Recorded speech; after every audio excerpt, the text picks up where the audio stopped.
മോനെ രവി, എന്നെ വെറുതെ വെല്ലുവിളിക്കാൻ നിൽക്കല്ലേ. നീ നോക്കിക്കോടാ, നിന്റെ ചേട്ടൻ്റെ ഇരിക്കുന്ന പൈസ മുഴുവൻ ഒരു ദിവസം അത് എൻ്റെ കയ്യിലേക്ക് ആക്കും ഞാൻ. കഷ്ടം, എന്തോന്ന് കോലടാ ഇത്. എടാ തലവേനിക്കുന്നടാ, ഒരു 100 രൂപ രണ്ടെണ്ണം. എടാ ഒരു 100 രൂപയുടെ കാര്യമില്ല, എന്നെ എത്ര ആലോചിക്കാൻ എന്താ. വിട്ടുകളാ. കള്ളു പിടിക്കാൻ എന്തിനാടാ ഈ പൈസ കൊടുക്കുന്നേ? ഓ താങ്ക്സ് അളിയാ.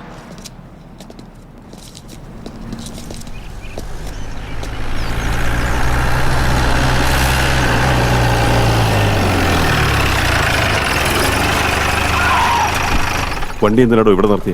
സാർ, ആ നടന്നു വരുന്നവനില്ലേ, അവൻ ഒരു പഴയ ക്രിമിനലാ. ചെന്നവനെ വിളിച്ചോണ്ടോ. വരാൻ. ആ നമസ്കാരം സാർ. ആടി എവിടെ പോടാ? എനിക്കൊന്നും അറിയില്ല സാർ. എന്തറിയില്ലെന്ന്? Bag sir sir sir sir, എനിക്ക് ആ ബാഗിനെ പറ്റി ഒന്നും അറിയില്ല സാർ. സാർ വേണ്ട സാർ. സാർ സാർ ഞാനൊന്നും ചെയ്തിട്ടില്ല സാർ, എന്നെ വിട്ടേക്ക് സാറേ. നീ ബാഗ് കണ്ടോ? ബാഗ് ഞാൻ ഡെയിലി കാണാറുണ്ട് സാർ, സ്കൂളിലുള്ളവരുടെ ബാഗൊക്കെ. കളിയാക്കുന്നുടാ. ഇത്ര വലിപ്പമുണ്ടാവും സാർ. സാർ തലവേദനിക്കുന്നു സാർ, ഒരു ചായ വാങ്ങിച്ചു തരുമോ? കൂടെ ഒരു സിഗരറ്റ് മേടിച്ചോ?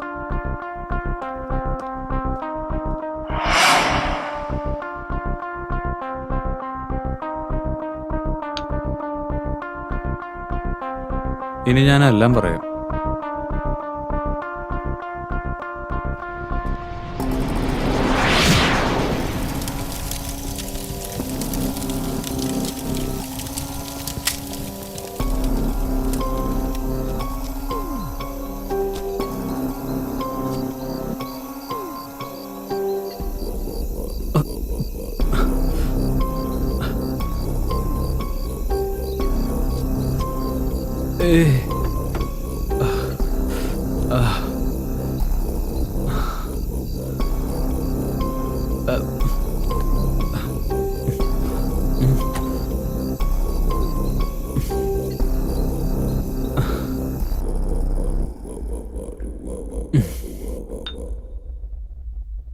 എനിക്ക് ഇത്രേ അറിയുള്ളൂ സാറ്. നീ സിഗരറ്റ് വലിച്ചു കഴിഞ്ഞില്ലേ? കള്ളം പറയാൻ സത്യം മാത്രം കൂടെ പറയടാ. സാർ എനിക്ക് ഓർമ്മയുള്ള കാര്യമൊക്കെ ഞാൻ സാറിനോട് പറഞ്ഞില്ലേ? ആ ഇടോ രാമു, സാർ. ഇവനെ ഓർമ്മ വരുന്നവരെ തല്ല് നിർത്തണ്ട. ശരി സാറേ. സാർ സാർ എനിക്ക് വേറൊന്നും അറിയില്ല സാർ. ഡാ, എണീക്കടാ, എണീക്കടാ. ഞാൻ അപ്പൊ തന്നെ ഉറങ്ങിപ്പോയി സാർ. മെനക്ക് കിട്ടി സാർ, കഴിയുമ്പോ നീ എല്ലാം പ്ലീസ് ഓർത്തു. ഓ അതിന്റെ ഇടയിൽ അവള് പറയുമ്പത്തേ. അതെ, ബ്ലൗസ് തയ്ക്കാൻ കൊടുത്തിട്ടുണ്ട്, അത് മറക്കാതെ വീട്ടിലേക്ക് വരുന്ന വഴി വാങ്ങിച്ചോളൂ. എടി നിന്റെ സൈസ് എനിക്ക് എങ്ങനെ അറിയാനാ? നിങ്ങൾക്ക് സൈസ് അറിയണ്ട, തയ്ച്ചു വെച്ചിട്ടുണ്ട്, കൊണ്ടുവന്നാ മതി. ശരി ശരി, നീ അവിടെ സമാധാനമായിട്ട് ഇരിക്കും. ഞാനിവിടെ ഡ്യൂട്ടിയില്ല. നീ ഇപ്പൊ ഫോൺ വെക്കേ, പറയുന്ന കേക്ക് വെച്ചിട്ട് പോയേ. എന്തൊരു കഷ്ടം ഇത്. ഈ ഭാര്യമാരൊക്കെ തന്നെ നിരത്തി നിർത്തി സാറിന്റെ അടുത്ത് പറഞ്ഞിട്ട് എൻകൗണ്ടർ ചെയ്ത് കൊല്ലണം. സാർ ബ്ലൗസ് വേണേ ഞാൻ കൊണ്ടു കൊടുക്കാം. ചവിട്ടുന്നുണ്ടല്ലോ, പിണ്ടായിരിക്കണം അവിടെ. ഇവന്മാർക്കൊന്നും ഒരു സഹായം പണിയില്ല. ചെയ്യാന്ന് വിചാരിച്ചാ നമ്മുടെ മേലെ കുറ്റം.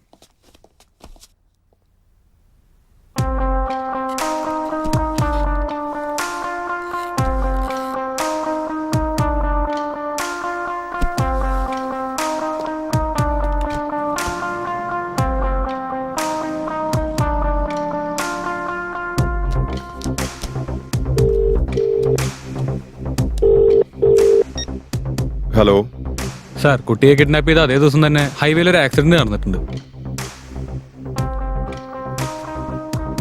ആ ആക്സിഡന്റ് നടന്ന സ്ഥലത്ത് നിന്ന് ഡെഡ് ബോഡിയുടെ അടുത്തായി ഈ കുട്ടിയുടെ ഐഡന്റിറ്റി കാർഡും കിടക്കുന്നുണ്ടായിരുന്നു സാർ. ശരി, താൻ അവിടെ നിൽക്കേ, ഞാൻ ഇപ്പൊ തന്നെ അങ്ങോട്ട് വരാം. ഓക്കെ.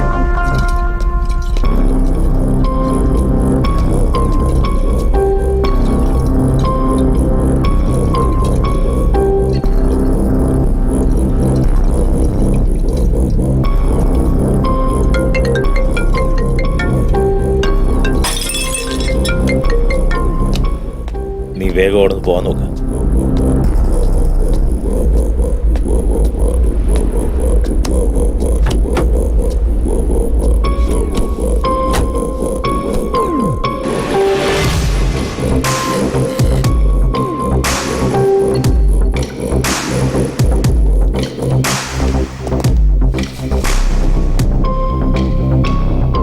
ഇവനെ പറ്റി എന്തെങ്കിലും ഇൻഫർമേഷൻ?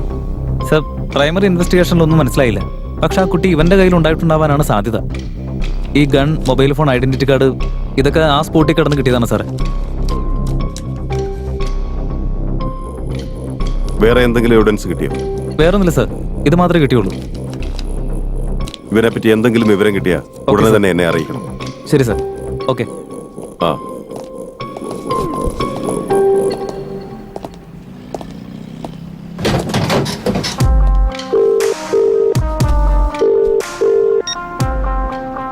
ഹലോ സാർ, ഞാനാണ്. ആ ആക്സിഡന്റിൽ മരിച്ചുപോയ ആളല്ലേ? അയാളുടെ ഫോണ് കമ്മീഷണർ ചോദിക്കുന്നുണ്ട്. ഞാനിപ്പോ എന്താ ചെയ്യണ്ടേ? കമ്മീഷണർ അല്ലടോ നമ്മുടെ അടുത്ത് ചോദിക്കുന്നത്. കൊടുത്തേക്ക്. കൊടുക്കുന്നതിന് മുമ്പ് കോൾ ഡീറ്റെയിൽസ് ഒക്കെ കളക്ട് ചെയ്തിട്ട് കൊടുത്താൽ മതി.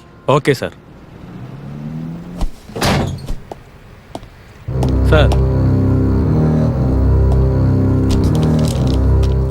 Sir mobile.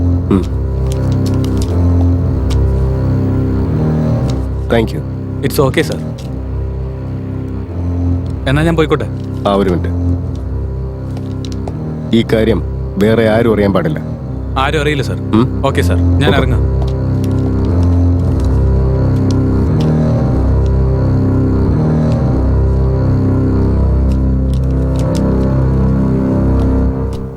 Sir, accident report. Sir, ഏറ്റവും ഇൻട്രസ്റ്റിംഗ് ആയ കാര്യം, ആ മുംബൈയിൽ നിന്ന് വന്ന ഷാർപ്പ് ഷൂട്ടറാണ് ഈ 4 പേരെയും കൊന്നിരിക്കുന്നത്. മുംബൈയിലെ ഷാർപ്പ് ഷൂട്ടർ എന്തിനാ ഇവിടെ വന്നത്? Good afternoon sir. സർ, നിങ്ങൾ പറഞ്ഞ കേസിന്റെ ചില വൈറ്റൽ ഇൻഫർമേഷൻസ് കിട്ടിയിട്ടുണ്ട്. അത് സന്തോഷമുള്ള കാര്യമാണല്ലോ. അതിന് മാത്രം വലിയ ഇൻഫർമേഷൻ എന്താണാവോ? കേക്കട്ടെ. സർ, ഷാർപ്പ് ഷൂട്ടർ ബാക്ക്ഗ്രൗണ്ടിൽ ഡാനി ഉണ്ടെന്നാ തോന്നുന്നത്. ഡാനിയാ? ഡാനി ഇതിൽ ഇൻവോൾവ് ആയത് എന്തിനു വേണ്ടിയാണ്? അവൻ ആ കുഞ്ഞിനെ കൈവശം വെക്കേണ്ട കാര്യം എന്താ? അതെനിക്ക് അറിഞ്ഞേ പറ്റൂ. സർ, ഡാനിയുടെ കയ്യിൽ നിന്ന് കുറെ നോട്ട്സ് എക്സ്ചേഞ്ച് ആയിട്ടുണ്ട്. But I notice something. ഡാനിയും കമ്മീഷണറും തമ്മിൽ ചില കോൾസ് വിളിച്ചിട്ടുണ്ട്. അങ്ങനെയാണെങ്കിൽ അവർ തമ്മിൽ എന്തോ ബന്ധമുണ്ട്. ഡാനിയുടെ നമ്പർ എപ്പോഴും ട്രാക്ക് ചെയ്തുകൊണ്ടിരിക്കണം. കമ്മീഷണറുടെ നമ്പരും ഓഫീസിലെ നമ്പരും ആരും അറിയാതെ താൻ റെക്കോർഡ് ചെയ്യണം. സാറേ, അത് വലിയ റിസ്ക് ഉള്ള പണിയാ. റിസ്ക് ഉണ്ടെന്ന് എനിക്കും അറിയാലോ. റിസ്ക് ഇല്ലാതെ നമ്മുടെ ഡിപ്പാർട്ട്മെന്റിൽ യാതൊരു ജോലിയും ചെയ്യാൻ സാധിക്കില്ല. അത് താനൊന്ന് മനസ്സിലാക്കുക. ശരിയല്ലേ? അതെ, ശരിയാ. Okay sir.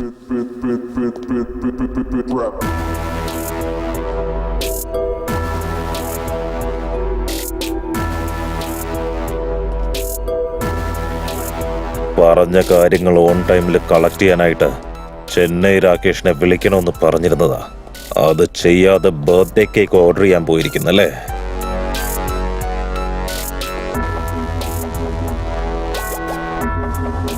ചേട്ടാ, ഞാനത് സത്യമായിട്ട് ഫോൺ വിളിച്ച് പറഞ്ഞതാ. നീ കറക്റ്റ് സമയത്ത് ഫോൺ ചെയ്ത് പറഞ്ഞിരുന്നെങ്കിൽ അതിപ്പോ നമ്മുടെ കയ്യിലുണ്ടായേനെ. മനസ്സിലായോടാ? ചേട്ടാ, എന്റെ ഭാഗത്ത് ഒരു തെറ്റുമില്ല. അവൻ ലേറ്റ് ആയി പോയതുകൊണ്ടാ. ഞാനെല്ലാം കറക്റ്റായിട്ട് ചെയ്തതാ. ഇപ്പൊ സംഭവിച്ചതിനെല്ലാം നീ മാത്രമാണ് കാരണം. തെറ്റ് ചെയ്തിരിക്കുന്നത് നീ തന്നെയാണ്. ഞാനിനി എന്താ ചെയ്യേണ്ടത് ചേട്ടാ? കുട്ടിയെ കിഡ്നാപ്പ് ചെയ്തു. ചേട്ടാ എന്ത് പറഞ്ഞാലും ഞാൻ അതുപോലെ ചെയ്യാം. ജോൺ വിളിച്ചിട്ടുണ്ടായിരുന്നു. ഡോൺ എന്താ ഇതുവരെയായിട്ട് എത്താത്തെന്ന് അവൻ ചോദിച്ചു. ചെയ്യേണ്ടത് എന്താണെന്ന് എനിക്ക് നന്നായിട്ട് അറിയാം. കറക്റ്റ് സമയത്ത് ഡെലിവറി നടക്കും. പക്ഷെ അതിനു മുൻപ് ചെയ്യേണ്ട ഒരു കാര്യമുണ്ട്. ഒരുത്തന്റെ ബർത്ത്ഡേ കേക്ക് മുറിക്കണം എനിക്ക്.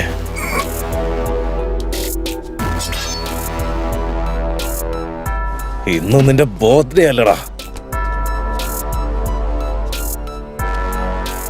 അപ്പൊ അതൊന്ന് സ്പെഷ്യലായിട്ട് സെലിബ്രേറ്റ് ചെയ്യണ്ടേ? Happy birthday to you. Happy birthday to you. Happy birthday to you dear. Happy birthday to U.